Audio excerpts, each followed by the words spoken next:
Welcome to Chesapeake Treasure. I'm Pete Lesher, Chief Curator for the Chesapeake Bay Maritime Museum, and today I'm going to show you one of my favorite maps in the collection and one of the features of our current exhibition, Exploring the Chesapeake, Mapping the Bay. It's a map produced in 1911 of two steamboat and railroad company routes across the Chesapeake Bay.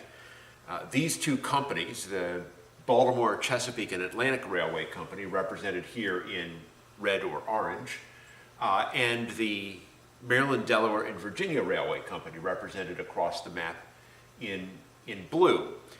Both of these companies were owned by the Pennsylvania Railroad, subsidiaries of the Pennsylvania Railroad, which around the turn of the 20th century began buying up some other smaller railroad companies and bringing them into their big railroad empire. And this one came along with a couple of steamboat routes as well.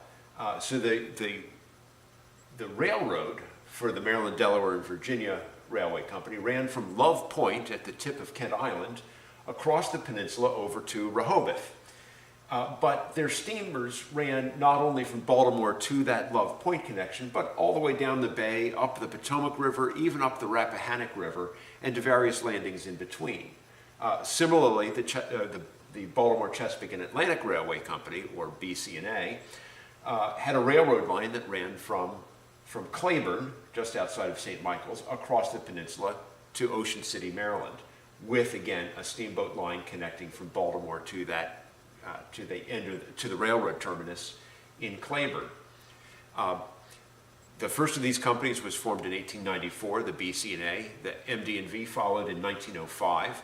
And through much of the early 20th century, these would bring not only freight and passengers, but tourists across the peninsula, turning these destinations, Rehoboth and Ocean City, into summer resorts. But they were also just part of the regular steamboat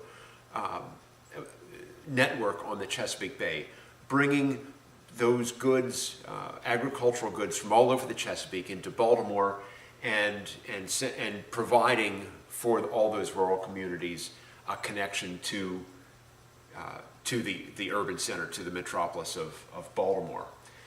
This map would have hung at railroad stations or at steamboat wharves and would have been sort of the early 20th century equivalent of the metro map or the subway map. A not completely accurate scale map, but one that showed in great detail the names and sequence of all the landings and stations that the trains and steamboats ran to. A sort of a tourist guide or a traveler's guide from the early 20th century, helping to make those connections across the Chesapeake Bay, one of those means of transportation that turned the Chesapeake and its tributaries into a highway of sorts.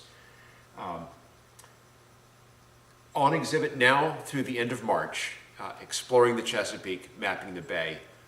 Come and take a look for yourself. Thank you for joining me today for a Chesapeake Treasure.